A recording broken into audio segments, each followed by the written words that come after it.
Welcome everyone. We're going to get started.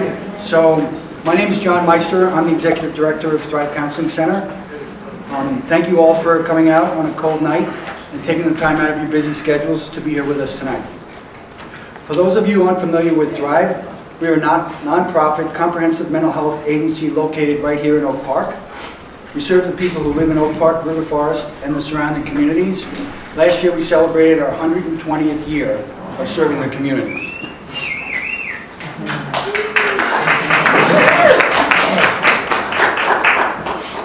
Last month we had our first of the 4 in a series of Thrive Talks. Tonight we are joined by Heidi Hamernik and Isaac Lopez. Heidi's one of our board members. She's been on the board for 7 years. And Isaac is our clinical director at Thrive. So this series is possible because of the generosity of our board members and former board members and friends of Thrive. Our speakers are, I think, an impressive group, and we're grateful for their dedication to both Thrive and to the community in which we live. Heidi is a clinical psychologist who specializes in working with children, adolescents, and their families, and she's currently in her 7th year as a Thrive board member. Isaac, as I said, is our clinical director. He's a licensed clinical social worker and specializes in working with youth, families, and adults. Together, they will share their extensive knowledge and expertise about an exceedingly relevant topic, one that raises concerns for most families, technology and social media that have a dramatic impact both on the family and on society. During this presentation, Heidi and Isaac will examine the current research surrounding how social media, digital gaming, and technology affect our families and how to create a balance between our technology devices and a healthy family. In addition to their respective credentials, Isaac and Heidi are both members of our community, and they have teenage children, which gives them something in common with everyone else here tonight. Please join me in welcoming Heidi and Isaac.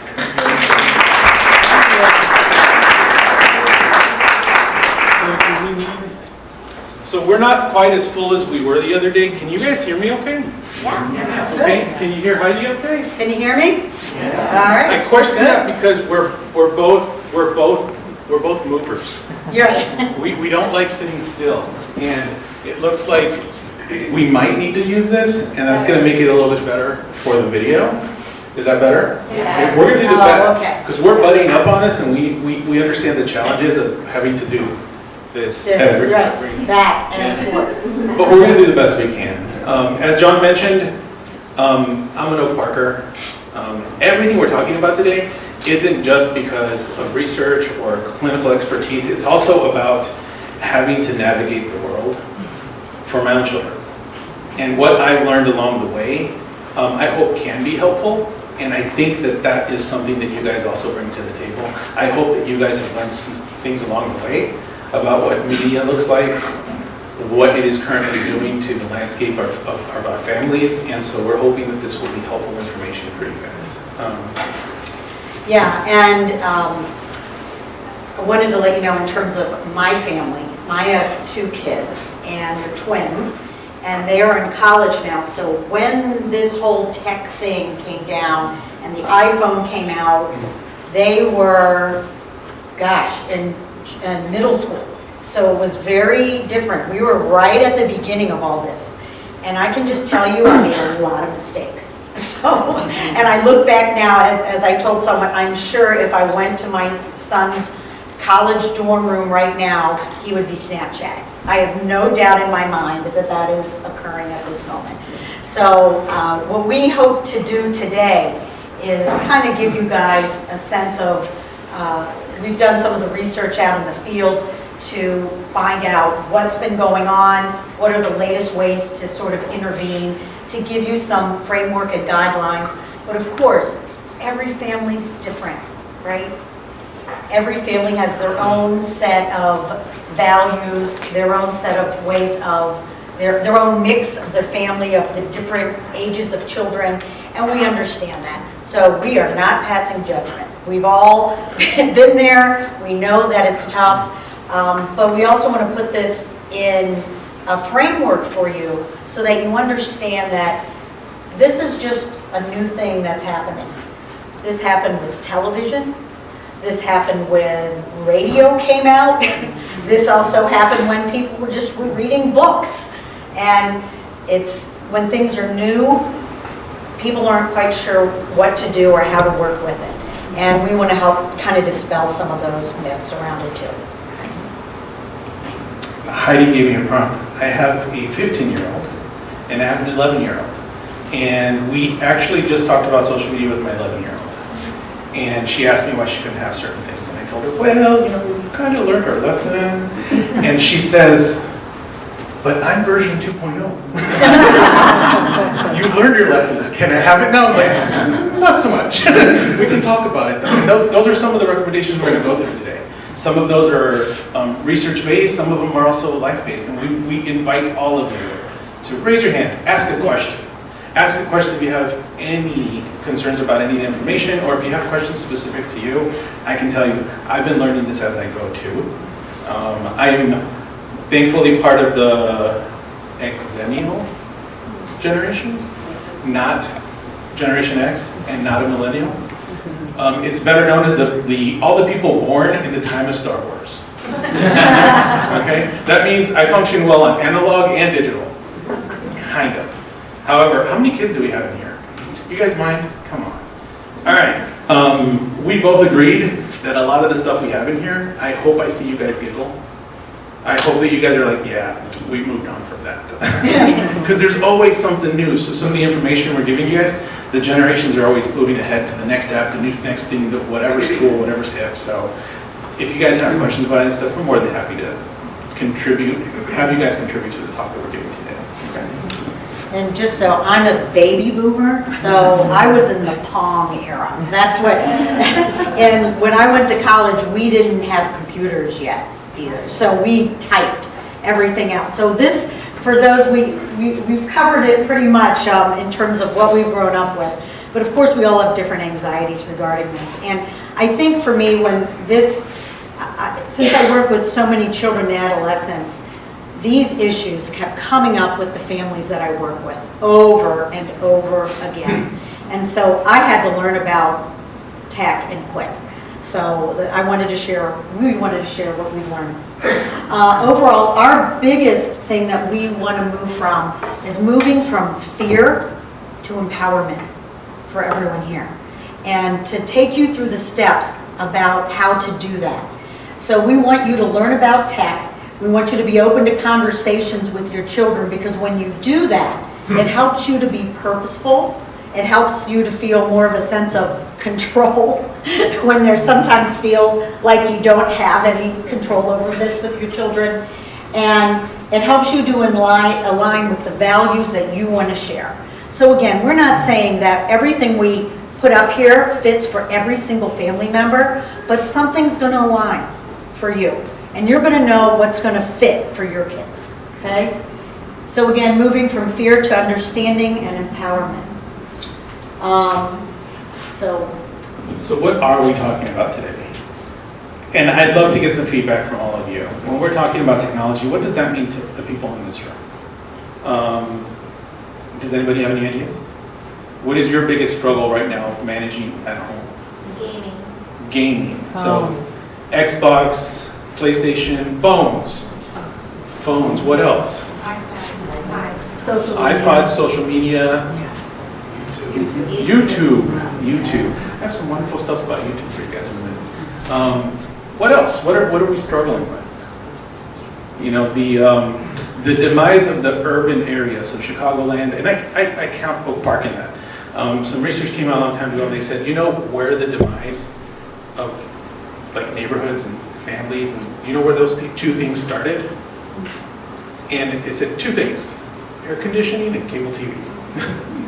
Those two things made it easier for you not to go outside because your house wasn't as hot because you had air conditioning, and cable TV started the technology trend. You know, everybody started watching more TV, we had access to a lot more information. So TV, iPhones, iPads, computers, our kids now have access to what? Chromebooks at school. You know, they started with a simple iPad, now they've moved on, they keep moving up, and the school's trying to do that also. So these are some of the common things that I know you guys are talking about struggling, some common apps So it's not just the gaming. If we're talking about playing Fortnite, playing any of the games that are out there right now, and a lot of the apps. Some of these apps are very common, easily downloaded by several people.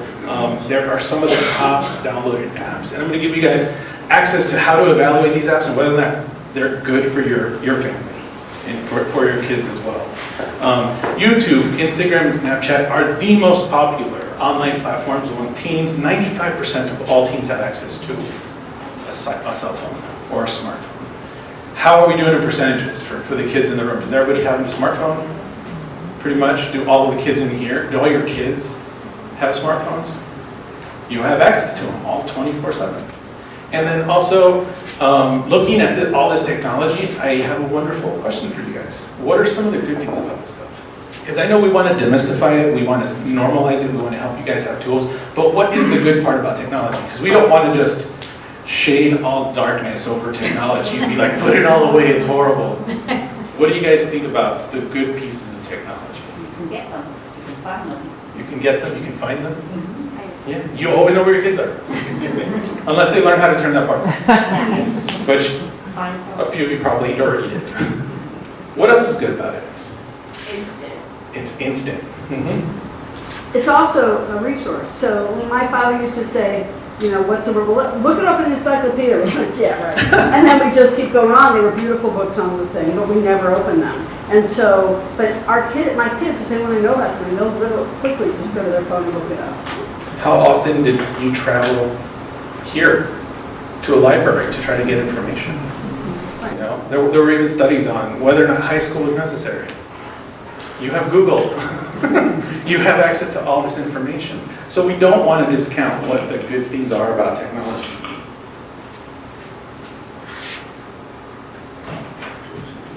That it's engaging others, we can utilize it for good things. Access to information 24/7.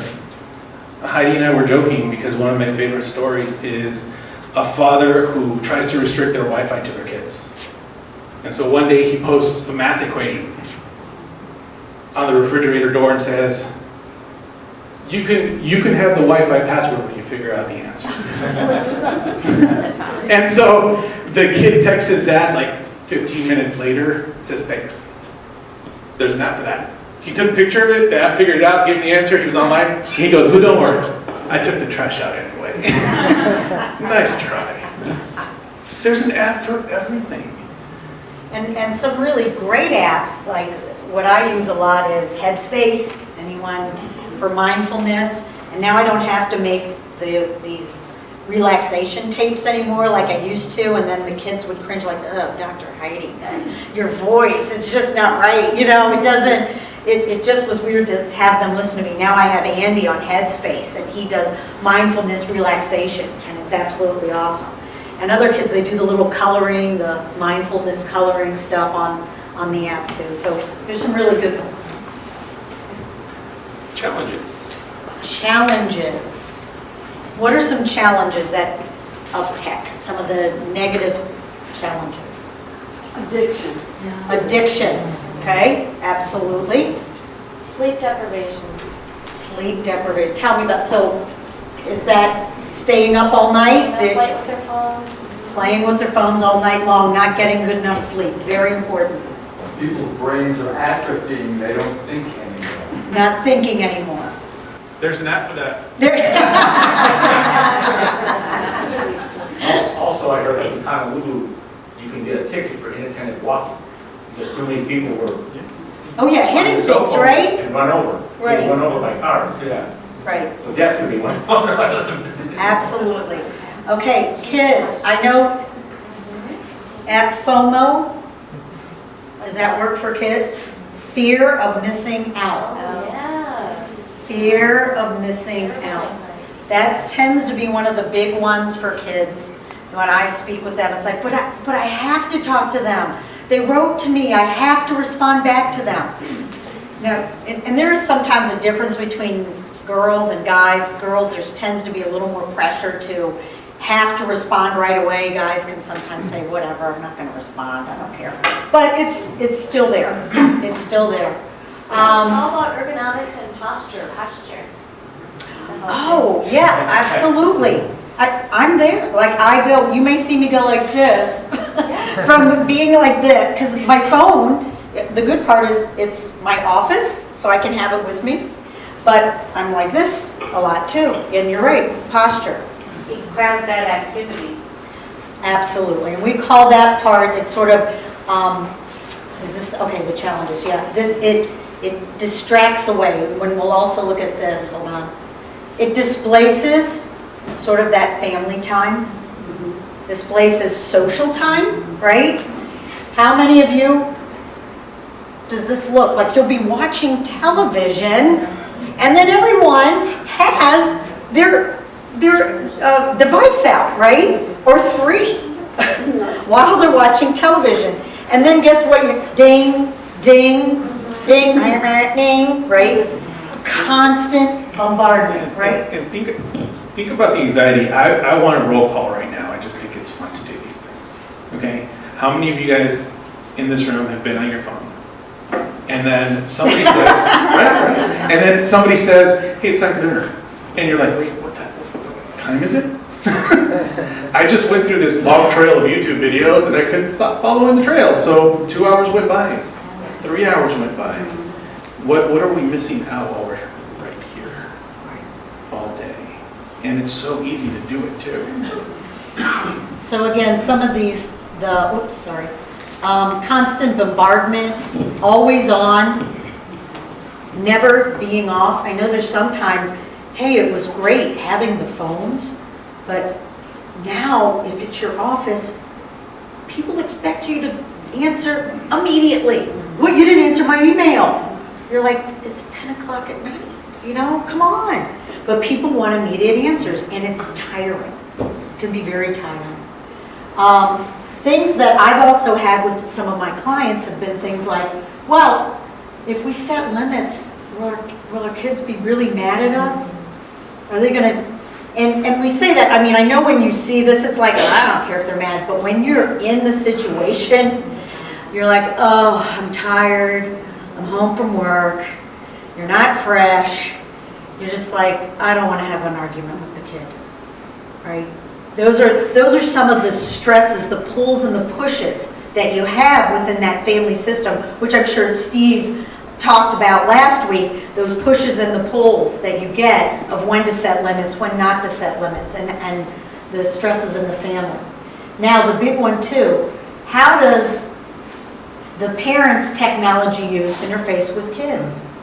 Are sometimes the parents more techies than the kids? Or not? You might be amazed. How much will kids say, my mom is always on the phone, she's always on Facebook, okay? Things like that happen. And then, if your spouses have a different way of using tech, is someone more of a tech person than the other one, okay? That's going to create a certain family dynamic also, okay? So, some of the research points. So I know some of you have been taking pictures, and I noticed we will be posting this up on our Facebook page so that you can download it. I believe at some point the video will also go up there. But part of the challenge is we also wanted to review some of the statistics out there. And some highlights of this are, what is technology and how does it impact our families? How does it impact our day-to-day interactions with the world? And some of these are pretty interesting. 50% of teens feel that their parents are distracted by phones during conversations. That's what they think. And some of the stats on teens, I want to make sure that everybody knows, at some point there were studies done where they took a bunch of kids and said, we want to know what you guys are doing. And some of these research models show that the kids openly participated in, they provided all this information, and this is what the kids are saying. And for the kids that are in here, I want you to think about what other kids who have gone through this. So, like my oldest daughter has gone through one round, and my other daughter says, but I'm version 2.0. Well, what have we learned in that process? And what have we hopefully learned from as the generations flip around? That 54% of teens feel that they spend too much time on their phones. They know. There are things that sometimes we feel like we're missing out on. And part of that, we're going to cover this later, and like how do we deal with all this technology and all this stuff, includes the fact that the statistic that Pew Center did about moms and dads by far carry most influence in their children, 86%. I love the way they kind of just wrote it. They said, I'm sorry, Kardashians, parents win. You know, you have access to all these celebrities, all these things, all this access to information, but at the end of the day, everybody's paying attention to what we're doing. And they're going to follow what we do most of the time. You know, 8th graders who spend 8 or more hours a week on social media are 56% more likely to say that they're unhappy and that they devote, than those that devote less time to social media. You know, they've been able to track this stuff. In terms of, someone had mentioned about sleep, so some of the really hard and fast data that we know for sure that is happening, and now again, these are not, all of these are correlational data, this is not always cause and effect, but what we do know is that with the sleeplessness, that is a big thing that's happening, because if kids are on their social media or watching videos, whatever, all night, they're losing sleep. Sleep can affect attention, mood, relationships, obviously, right? But the other part too is that blue light decreases melatonin levels, so that was hard. But now I think most phones you can do the gold light now at nighttime. But the other part is it's increased cortisol levels, meaning that it's exciting. So if you're sitting there and you're watching something exciting, or you're like, oh, look at the cute bunnies, oh, look at the sloth videos and stuff like that, yeah, the cortisol keeps going. And that's another thing that keeps you up. The other part too they found in terms of obesity is that they were thinking like, oh, is it because people are just lounging around and not moving as much? Well, they found other kids would do a lot of other sedentary sorts of activities like, you know, reading. We all think, yes, that's a good thing, but it's sedentary. The main thing with obesity is that ads and kids snacking is what's causing that obesity more than anything, okay? So that's the one piece. And the other is, you know, we all know about the media and violence, and that goes in a cycle. Yes, people can learn violence, but it doesn't mean that everyone's going to go blow something up just because they see, you know, they're on Call of Duty, all right? But what they have found that there's a correlation is the desensitization of aggression to aggression and fear anxiety. Like some kids, when they watch some of the videos or they're on these gamings, it is becoming fearful for them and they increase in anxiety, okay? So those are some of the hard data that's coming through. The other part too I want to say is that now if you also have children who have diagnoses like ADHD, they're on the autism spectrum, or executive function difficulties, these are have regulatory behavioral difficulties. And of course, anytime you're adding in something that's overly exciting, they're going to have a harder time regulating their behavior and their emotions. So it's going to be a little bit harder when you're trying to set rules. Typically, I can't say for everyone obviously, but typically it's going to be a little bit harder for that group of kids. Okay? Anything else you want to add to that? Okay. The dopamine. So someone mentioned about addiction, all right? And the best way that I can say in terms of how to look at this, in terms of addiction, is like gambling, okay? It's sort of the same pathway as drugs, alcohol. It all follows this pathway right here. It's extremely exciting, and you want to do more and more and more of it. So think for a minute. When you hear your phone ding, okay, what's that like to not pick that up right away? You want to know, right? What is it? And then it's something like, oh, brother, you know, or the phone rings and it's not worth it, but they have you looking at it constantly. Well, that's this pathway. And that's when you talk about seeing the videos, one after another. It's this pathway. And it's hard to put that phone down, okay? So that's all I really wanted to let you know. There is an addictive property to gaming, to our phones. And of course, as you've known in the news, that this, a part of it was constructed this way to keep you coming back. So that way you'll look at their ads and you will buy things. I made my daughters watch this movie called You've Got Mail. I don't know if any of you guys know it. And my daughter said, wait, what? I was like, yeah, people used to be excited about the You've Got Mail. Now it's a ding, it's a buzz, it's a something, and then how many of you guys get really disappointed when your phone rings and it's a telemarketer? You know, or you think it's the call that you've been waiting for, or that your kids answered your texts, you know, instead of somebody else's. But we constantly are hitting ourselves with that next level of excitement I and am bringing calling ourselves our down. ID, so they don't recognize the number. Yeah. And they go to messages. And then you get the message, you're like, oh, I wanted to answer that call. Oh, can I pick it up? Yeah. Well, all this stuff, and then we get to the thing, okay, so what do we do about it? How does everybody in the room feel about how to manage all this stuff? Is it overwhelming? Is it too much? And I think it's important for parents to hear other tips from parents, because we're all learning how to manage through this. You know, my kids didn't want to be here tonight because they knew I was going to talk about them. And they know that I would be like, okay, my oldest daughter I'm a techie person. I have more devices than I use. I have all of them. So when my daughter, I thought she was old enough, she got them all too.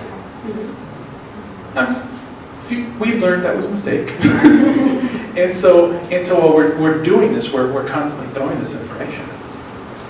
And so with my youngest daughter, she's learning as we go. We've kind of learned our lesson on how to manage that technology a little bit different. And that's the interesting thing. This is all new. We really thought, and I jokingly told my daughter, you know, you were one of the first generations to get, here's a smartphone, have fun. We really thought that this generation was going to utilize this for good. And we realized that there's some aspects of this that weren't used for that purpose. You know, we covered the bullying, we covered the inappropriate Snapchats, all this stuff that people thought, you know. And I look at it in retrospect and I think to myself, okay, I did the same thing. I challenged my parents. I try to get away with more. It's completely and totally normal. It's just different. And we had to learn, like, okay, so what do we do with this? And so the first part is educating yourself, right? That's the first thing, because when you educate yourself and you begin to, you know, come to talks like this, you talk with other parents, you go to different classes, you read, it starts to demystify the unknown, and you feel at least some sense of control. I know it could be a false sense of control, but there may be a sense of control that you feel like, okay, I can understand this. I can at least have a better handle on what I'm working with. And I think out of everything, it helps you be more objective and less reactive. I can't tell you how many times I have went, get off the phone. I am going to throw that phone out, okay? And I'm a psychologist, right? I know that is not the right way to talk about this. But, you know, you get to the point where you're like, I've had it. And like I said, it's one thing if you're fresh, you know, didn't be at work all day and you come home, but when you're not fresh and you have to set limits and that darn phone's going and they're not doing the work, and you understand the consequences of that, but because of their brain development, they don't. And they're going, you don't get it, Mom. All my friends are on here, and I'm going to be left out if I don't do this or talk about this with them. So there's these competing demands. But the place we start is trying to educate ourselves. These are some of my favorite numbers. 4 million apps out there. 4 million. How do we navigate through this? How do we educate ourselves on 4 million apps? And people have learned how to capitalize on this because that's what we do. There's an app for everything, even an app to learn about apps. You know? So with all of this out there, we have to educate ourselves. We have to use technology to help us know what we're dealing with. And a couple, I just threw a couple out here, but I also cover a couple other ones. WeZift, Custodio, somebody threw out Custodio. we love that. Cudio, I mean, there's so many out there. Even in the last, I want to say less than 6 months. In the last 3 or 4 months, even iPhones and Androids have recognized that this is something that people are capitalizing on. And so they've started to offer free versions of some of these things. The sheets, I noticed some of them are floating around from WeZift. I printed out copies of what is currently noted as the worst apps for teens in 2019. And I wonder to myself, how many kids will see that and laugh and be like, what is this? I don't know any of these, or I don't use any of these, but these are based on downloads. And it's based on data as well, but not all of them. So I can't filter through all of them. I often wonder that the speed of downloading a new exciting app and doing something with it is faster than we'll ever be able to research, because somebody's always coming out with something new. But WeZift is just a sample. WeZift is a website that they do all the work for you. You can enter an app and it'll tell you everything you need to know about it. How Yes. do you define worst apps? What do you mean by a worst app? It's based on negative impacts or negative usage. What kids are using them for Okay. and how they're using them. And it's also on self-report. You know, there was a report completed, research done by youth about, you tell us, what are the apps out there that you think are hurting you? And they listed 2 apps. Can anybody guess which 2 apps those are? Are any of the youth in here bold enough to tell me what they think other teens said? These are apps that aren't good for us. Go ahead. Thank you. Snapchat and Instagram. Snapchat and Instagram. Yep. Oh, Snapchat and Instagram. Yes. I look at Instagram, I'm like, this is so cool when it first came out. Ooh, I got ahead of myself. Snapchat and Instagram. And my daughter did her orientation at the high school. And I remember her freshman year, I told her, hey, I heard about this thing that happened. And the deans came out, they lined everybody up like you guys, and they got up in front of everybody, and they're like, okay, well, we know about the Instagram account. You have 24 hours to delete everything you guys put on there. Whoa. And if you don't, your parents are coming in here tomorrow and talk to us about it. I can tell you, I didn't know what they were talking about. I went to my daughter and I said, so can you tell me a little bit more about this? She goes, I didn't know either, but we found it. There were 6 comments left on the sheet within 8 hours. And what we learned is that people use those things to to pick on each other, to bully. They were posting pictures of people randomly without their knowledge and then saying, no, look, they're wearing ugly boots. It's how we use technology. It's not necessarily the technology itself, it's also how it's being used, which means that we have a responsibility as parents to research it and find out, okay, this seems harmless, but also, how is it being used? Because How's Messenger and Viber being used dangerously?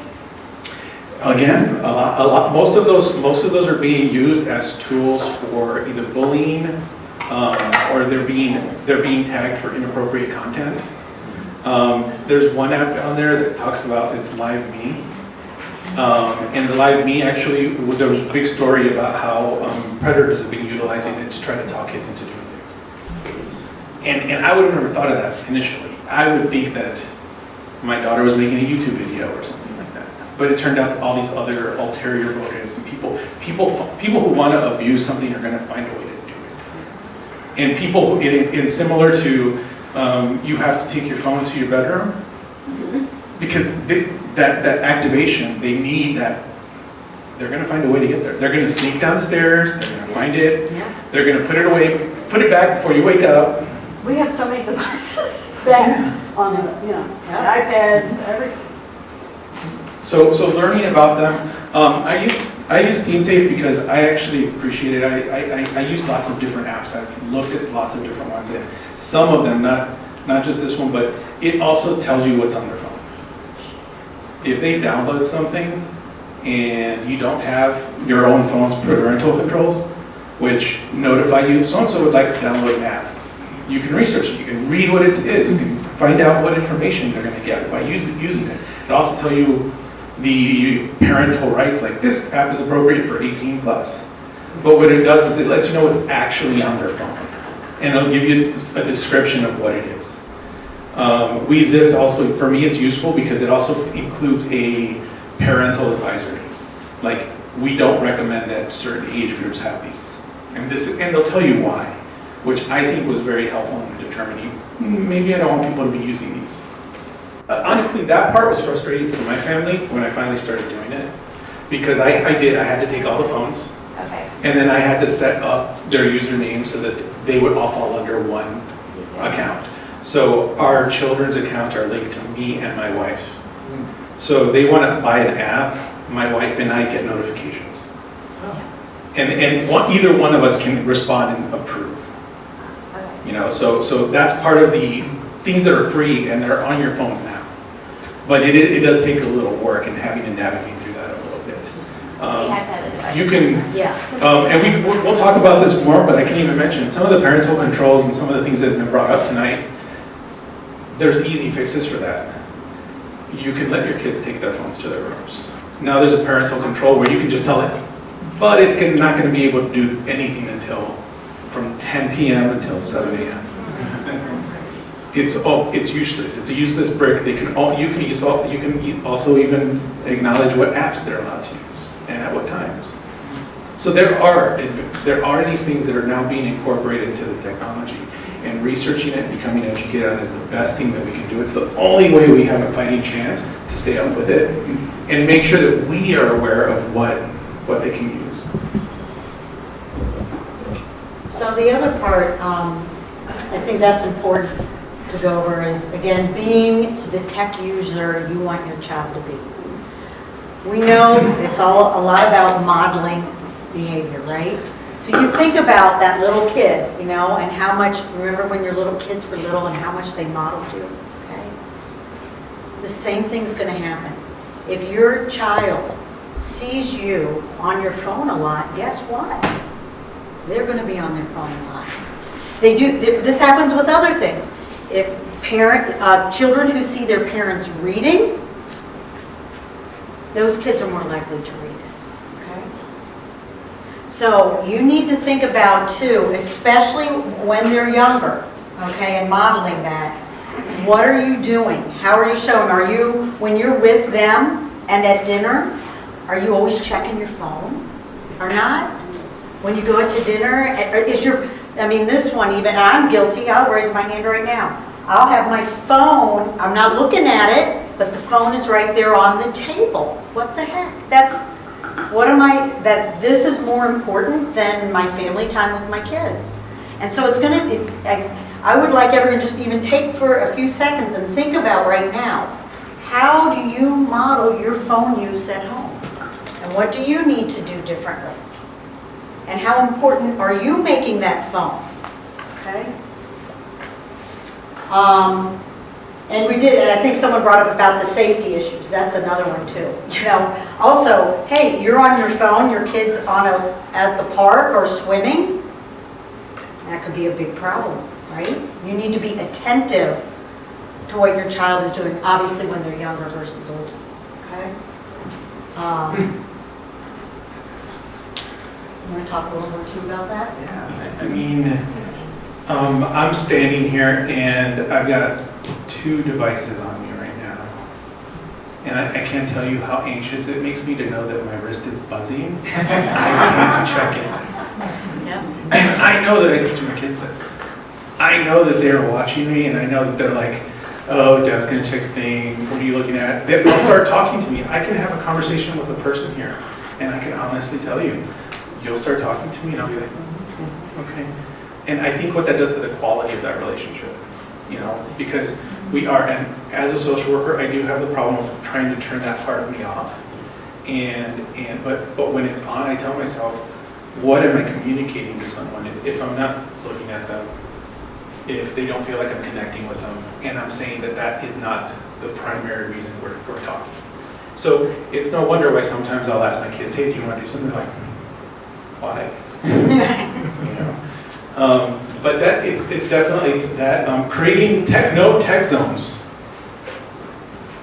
You know, having a place for all your kids to put their devices every night, but also creating times and places where it's not okay for us to use it as a family, to do something together, and creating a routine. You know, they very frequently say it takes about 21 days to create a habit. Can you imagine changing our behaviors as a family system and trying to stay away from certain things that we're doing every day for 21 days? I already know that's going to be hard. I go to the office and realize I forgot one of my tech, and I turn around and go back home. I can't even make it through the day without it. But creating those zones in your own home is really important.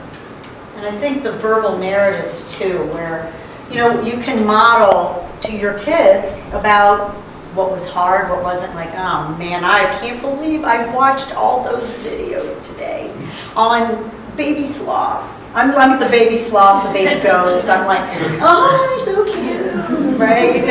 And I am not proud of this, but I'm sure that there's going to be guilty faces in here.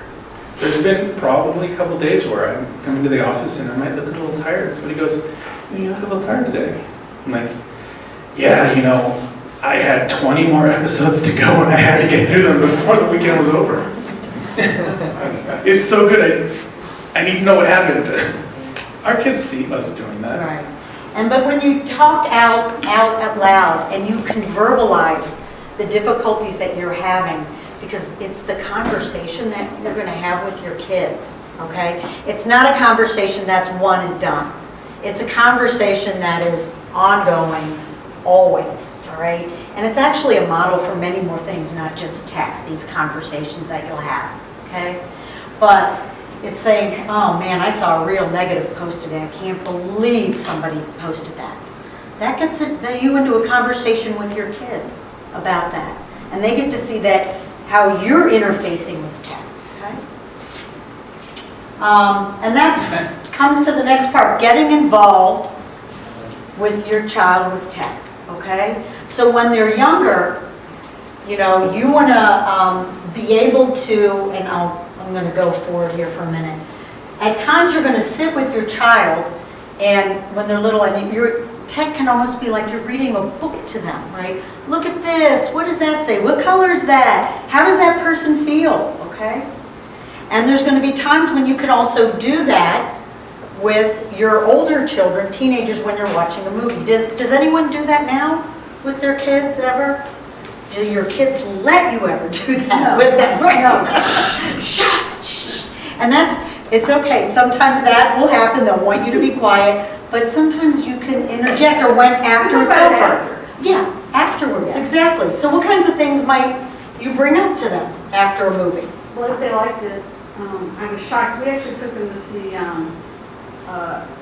Ruth Ginsburg has a documentary that was out. Oh yeah, right. Summer. So both of my kids, one of whom is extremely, as they would say, rampant ADD, and they were both glued to it. They'd never seen a documentary before. It didn't have shooting, fighting, and constantly changing screens.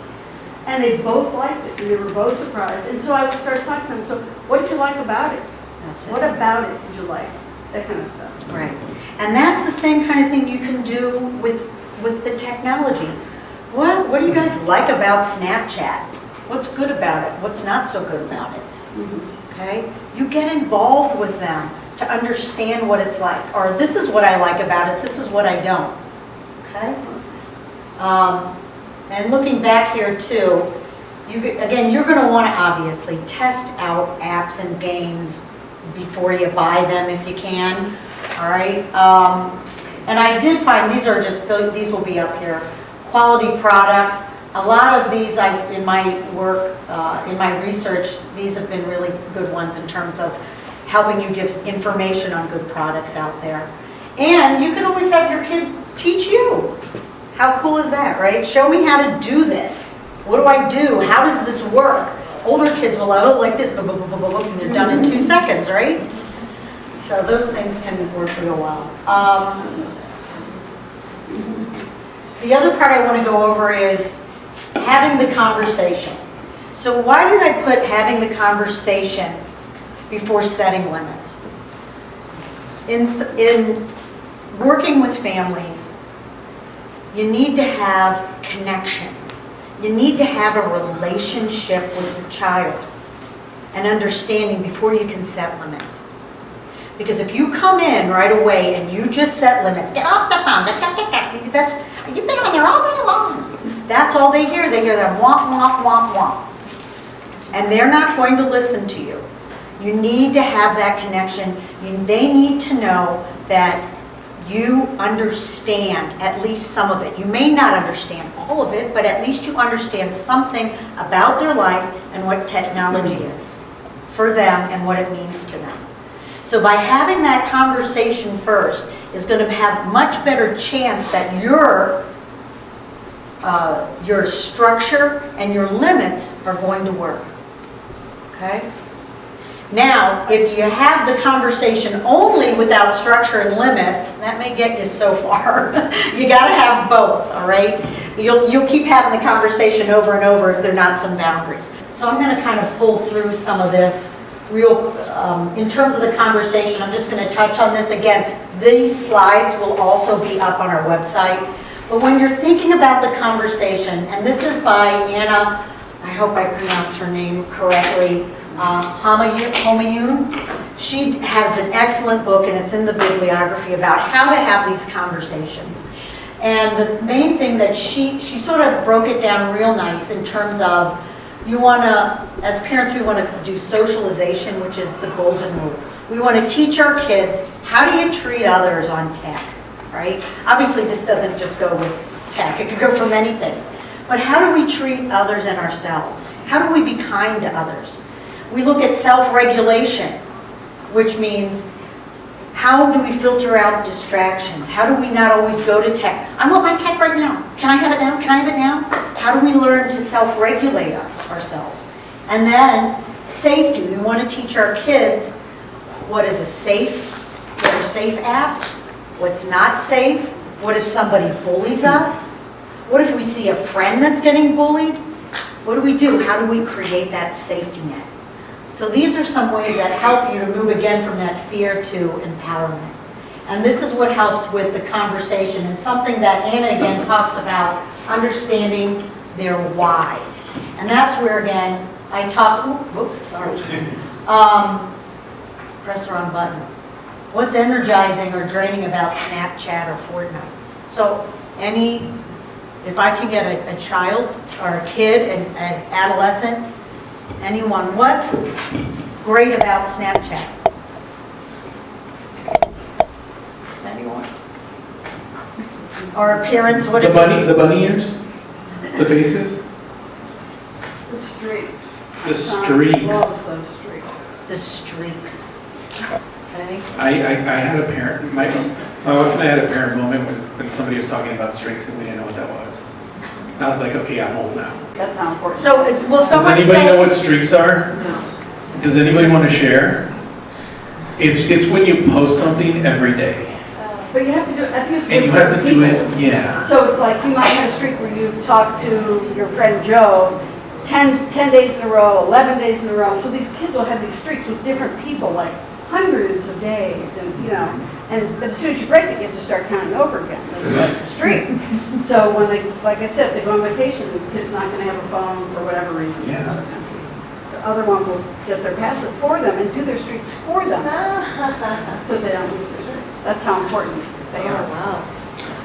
All these tips, as we talk about having the conversations with our kids, there is one component in some of the stuff that you guys were saying about, I want my screen time. And what I have learned about child development has been pretty simple. It's the same thing that we have our own habits. We brush our teeth a certain way. We get up at a certain time. We do all these things consistently and on a regular basis without us, to the point where some of us don't need alarm clocks because our bodies are just used to, I go to bed at this time and I wake up at this time. It's a habit. Our bodies are used to it. And so what I've learned about child development when it comes to setting limits is it takes time. It takes time, and it's really hard to go back and be retroactive and then realize that you're going to fight an uphill battle. But what I have learned is it is a battle worth having, and it is a battle that can be won. There can be a compromise. It is possible. It may not feel that way at first, but it is something that we can do. We can encourage them. We can encourage our kids to have value-based conversations with their parents. We can teach them how to talk to us and feel comfortable doing that. Are we going to get that 100% of the time? Probably not. And that's okay. There are some things that kids don't want to share with their parents. Totally acceptable. But we can have them. We can connect with them in a way that makes them feel like they are connected to other human beings, including their own family members. And that is one of the challenges of all this. We talk about setting routines, a tech parking spot, somebody else already brought up earlier, having places where to do homework. You know, I know my kids can't live without their devices while they're doing homework. We've grown up in a multitasking generation that we have to do 5 or 6 different things at one time, or we're not being productive. Well, they think they have the same attention. They don't know how to focus for any length of time on anything. And it's even harder when Vines came out, when all these short little themes were like, it's an exciting video and it's really funny for 8 seconds. And then I need to find the next one, and I need to find the next one. And our attention spans start to suffer from that. There are studies that show that our attention spans are declining as adults and children. So the typical attention span is 7 digits plus or minus 2. That's why phone numbers are 7 digits. And now it's decreased it's down to 6. And for kids, it's also decreased 1 too when they've done testing now. One digit down. Because we're multitasking and we can't focus on things longer. Sorry, go ahead. No. We're learning as we go. Placing our phones in parents' rooms. We have to be as creative as we know our kids are. I've had to do Ready for that with my clients.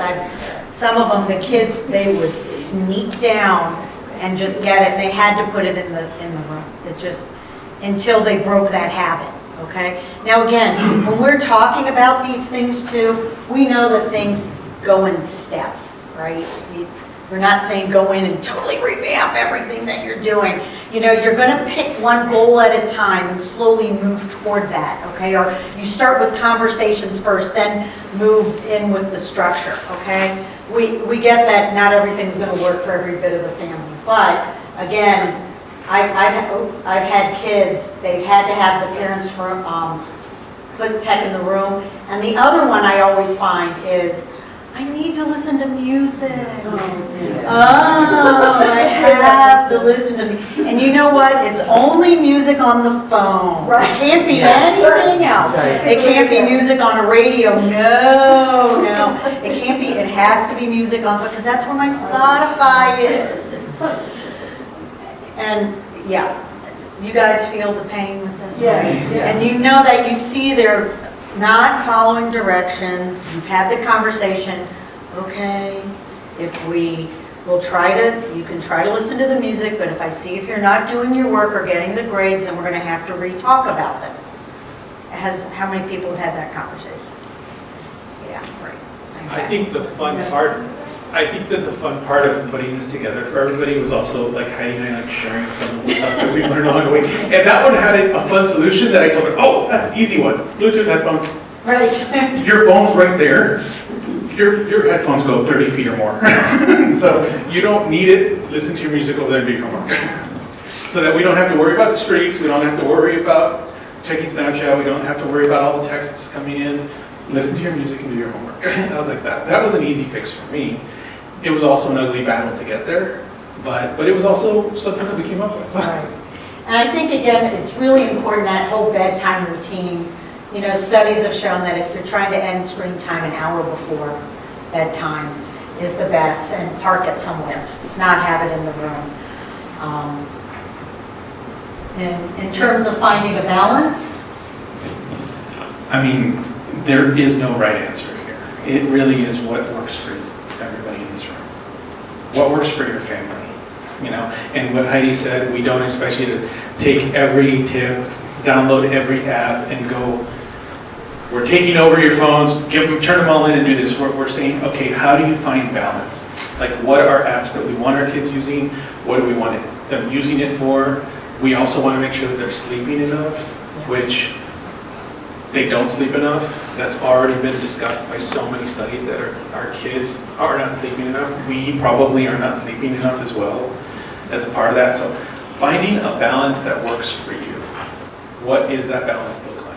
And what's in line with your values, you know, is every family's different. There's quieter families, there's more, hey, we're the sports family, we do this, or we're the reading family, right? So everyone has their values that they want. So what does that look like for you? What do you want for your family? And are your kids getting that? Is it too tech heavy? Is it too, I mean, anything's like, you don't want your kids reading all day long and not socializing either, right? So tech is just one part of that day. And we want them to have their tech. It could be a lot of fun. You can learn a lot of things. No one wants to take that away, but you want to find a place where there's a balance with it. And that's where you need to sit back with your families and decide, are we making that, are we having the balance that we want? For the most part. Again, nobody's going to be 100%. And the last part of this is a really hard conversation to have. And I remind myself for myself too. Because I remember the lectures from my mother about, I have to feed you, I have to clothe you, and that's about it. Okay? And I say that lovingly. My sister, actually, I saw her face just now. She'll no. She's like, I don't have to do anything else. You don't need to go to the basketball game. You don't need to do all this other stuff. I have to clothe you. Your phones are not, it's not on the list of things that parents have to provide for their kids. And it really quickly becomes a thing that is like, no, this is mine, and you have to give it to me, and you have to give it to me now. You need to let me do whatever I want with it. It's not that, and that's also part of finding the balance and having the conversation with our kids, that these are things that, as parents, we want you to have, but we also want you to use them appropriately. We want you to use these tools and get enough sleep. We want you to have fun. We have to find the balance, but all that needs to be defined by each of you. And there are families here, you know, typically when I was doing the research or when I'm talking with my clients, parents, they typically do it by time limits, by content, by priority, meaning like, okay, you need to get your homework done, you need to see your friends, you need to do your reading, and then you can have tech, okay? There's a lot of families when they're young, like in my family, we didn't have tech, but we had no screen time in terms of television. I had twins, I was outnumbered. I was not going to have screen time, and it was just going to be no. So we had movie nights on Fridays, and they could get up early and watch the cartoons, but that was just the rule that worked for us. Now, I'm not saying that has to work for everybody. There's some people, for some kids, especially I've worked with some kids on the autism spectrum or ADHD, and they're exhausted, and they need a little bit of tech when they come home. But they've worked through it, they've set the routine, and it's worked where they're able to get off that tech and then move on. So again, it all depends on your family and what's working. So in terms of this, other people have also used, complete your chores and homework before you have TV. Or some people have earned, this is obviously for younger kids, well, you can have screen passes, for getting all your work done, you get 4 screen passes or something for the day. So I just want to give you some ideas out there to show you how other parents have worked this out for different age groups. The other is setting up a contract too, which Isaac's going to go over. Now, I'm not going to go over these in detail because I assume you guys will be able to read this, but this is the American Pediatric Association. And these are, if you want to look at specific times that they are recommending, all right? But let's be honest, 1.5 to 2 hours of full social media, gaming, and TV per week. Per day, sorry, per day. Whew, right? Is everyone meeting that goal? Yeah, right, so, here you go. I'm just going to highlight the top one, and there's a couple other slides, and I'm looking at time. We might skip through a couple of them and let you guys see them. The first one really stands out to me because the American Association of Pediatrics came out with it saying, okay, if you're 0 to 18, 0 to 24 months, you shouldn't be getting any screen time. And coincidentally, just 2 days ago, I was reading an article and a study about how screen time for 0 to 24-year-olds between 24 months. 25 months? Months, you said, 24-year-old. Oh, 25 months. Well, that's a little higher. 24 months old has increased over the last 10 years by 100%. So kids are as young as 0 to 24 months are being born, and you're like, okay, you're crying. Here's Dora the Explorer. Here's a cartoon. Here's something to keep you busy so you can be quiet so that I can get some work done. And that's also a reflection of like how our society is working, how our systems are functioning with each other. The pressure is on parents to do a lot of work, to be busy and always constantly being activated. And of course, we have to find a solution to also engage our kids. So we're using technology to do that. We talked about screen time contracts. I did have my kids do this. It is cheesy. I get it. I think it's so. But it's real. Yeah, it really works. And it really is about making sure that they know that you're taking this seriously and you want them to take it seriously too. This came from understood.com. And these are free. I have that it's in the back in the bibliography, but they have a number. They have cell phone contracts. They have all different, and obviously you make it to work how you want it to work, but it helps with the conversation and what will work. Now the other one too was the Pediatric Association also has a family media use plan. Right here, it's really kind of cool. You plug in what you want to happen, and they help set up a plan for you. It's really kind of cool. Anyway, see, fun tech. All right. Covered that. We covered that. Okay. Okay. Am I a spy if I want to know where my kids are? Or am I just a concerned parent? How many people struggle with this? I think, I struggled with this a lot because I didn't know what tech was going to be and where my kids, how this was going to look like in high school when it started. I think people who have younger kids now, it's a no-brainer. They're younger. Yeah, I'm going to know where you're at, and I'm going to know where the phone is at, and I know all your passwords and everything. So it's easy when they're younger, and it's great if you can do that, but it's harder, again, if you have to backtrack and do it.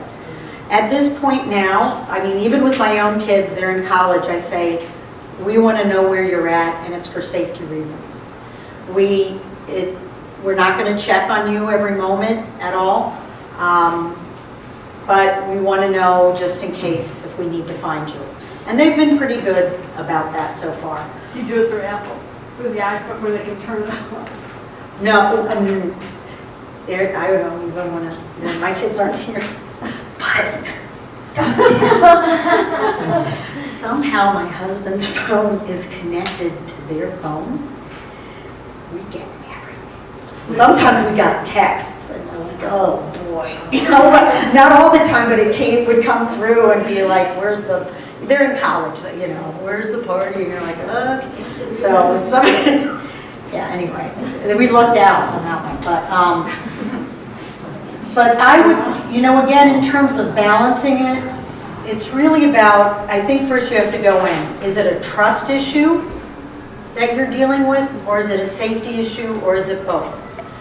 You may be at different places with different kids. So for some of your children, it may be a trust issue at this point.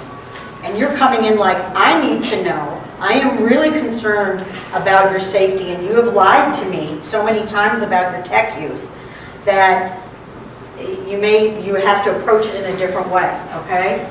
But if it's more of, hey, I'm concerned about your safety, so this is the deal.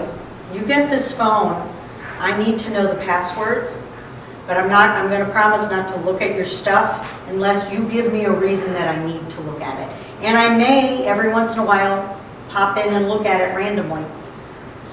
So you're still trying to build trust with them without being too invasive. I'd be interested to hear of other people, what they've worked out with their kids. Yeah. We just did this thing with them that we had, as parents, we have to teach them to be good citizens, even good digital citizens. And so because we wanted to show trust with them, we didn't actually do the random, but we didn't like spy on them or anything, but we told them, all right, so now you're going to airplay some of your social media with us, and it'll be a safe zone. You can't get in trouble for anything that we see there.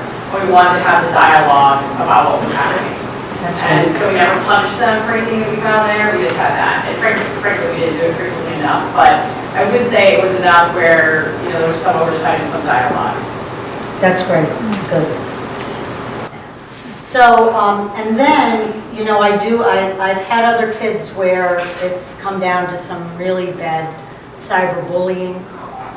And what's happened is that sometimes I've had parents, we've had to just take away social media for a while. We had to take a holiday. The kid was just getting too drawn into it, or there was sadness, there was suicidal thoughts and ideation, that this was becoming a safety issue and it needed to go. There is that conversation again of how they could earn it back. What do they need to see? And how to, again, being those good digital citizens. So those are the types of conversations. I don't know if there's anything you want to add to that, Isaac?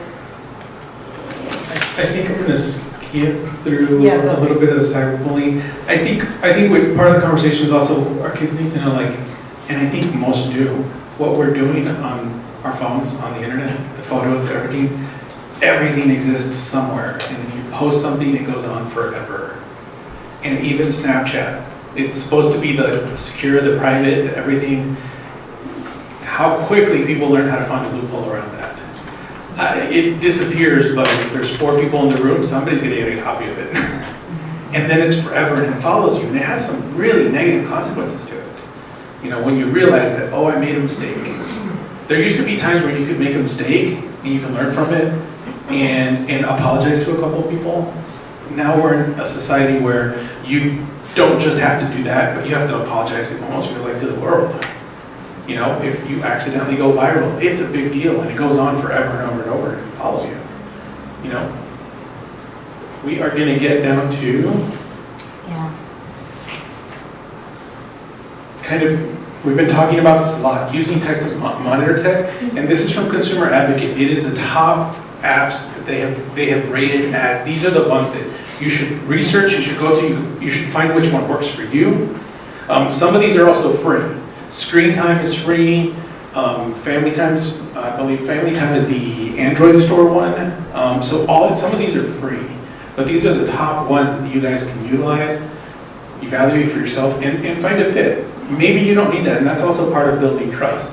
Give me the access and say, I'm going to trust you with these devices. And if I have to do a spot check and I find something, then we're going to have a conversation about how we're going to have to change that. And change our approach, and then maybe add some monitoring stuff to it. My daughter's phones are monitored. They know it too. You know how you go to settings on your phone? When they go to settings on their phone, there's a big thing at the very top that says, this phone is being monitored. And they know it. And yet they still know that I trust them. And that it's there for my peace of mind, but also because I need to be able to hold my own kids accountable. So I don't know, the last part is, I think we're towards the end, and we want to know if you guys have any questions, but I do have some final thoughts for you guys. And we want to leave some time open for some questions. Disconnect from the world just for a little while. Yes, I'm anxious right now as I'm talking to you guys because my wrist is buzzing. I have this buzzing, I know I have a text message. For all I know, it's nothing. It might be my turn on Words with Friends, I don't know. But disconnect. Disconnect from the world and enjoy your family for a minute. And guess what? It's going to be weird. It's going to be really weird. I can tell you, I was telling Heidi, I went into my daughter's room and I'm like, do you want to go for a walk? And she's like, this. What? Why? And I was like, why not? No, it's weird. It's cold outside. I like my bed. I'm texting. She was doing streaks. It's going to be weird at the beginning, but disconnect from the world for a little bit. It is one of the best pieces of advice that I could give. And the last piece, why I ask you guys to consider that is, I heard this when I was in grad school, before smartphones were as big as they are. And I had a professor who was sitting there saying, I'm sorry guys, I have to tell you guys this. When you start to look at the world, right here, where you perceive the world from this small frame of mind, you'd be surprised how much of the rest of the world you're missing. And that is such a big deal. It leads up the lessons that we are teaching our kids. We are teaching them to, and allowing them to, miss out on so much that's going on in the world. And if we don't do that, they're going to miss out on a whole lot of beautiful, awesome things out there. And I follow that up with a small story with one of my kids. Version 2.0. She uses these words, so I'm not labeling my kids. She says to me, she laughs. My daughter's very tech. My oldest daughter's very techy. She's always doing something on social media. She has all these apps, but my youngest doesn't. She asks all the time why. And I go, you're not ready for it. When? I'm like, maybe high school. Let's aim for college. No, you can't do that to me. I was like, well, we'll talk about it as we progress. But one summer, we were sitting in the car and she was upset because she wanted all this stuff. And we said no. It was about 2 years ago. And I told her, you know what? Back in the day, we used to knock on people's doors. And we used to say, hey, can so-and-so come out and like hang out? And I am so unbelievably thankful to these parents that they were home that day. When she came home, she says, I'm gonna try that. Can I go down the street and see if so-and-so's home? She got excited, she got out of the house and she went to this person's house and she came back with 3 kids. They went house to house and all of them were home. We're like, thank God they were all home. And ever since this happened, she does this all the time. It's over there somewhere. She's out, she's hanging out with people, and she'll come back and she'll see, and she'll have like 100 messages because I've been hearing it buzz all day. And she'll text back and she's like, everybody's like, where were you? She's like, I was out. She developed this on her own, but it's because we try to expand her horizon to see a bigger world. So take an opportunity to try to do that for your kids. And try to disconnect yourself and see that we're not missing out on the world. And those really are the final thoughts that we have for you guys. I know we're out of time. John would like to give you guys some parting words. I have a couple of closing comments, but first let's give Heidi and Isaac.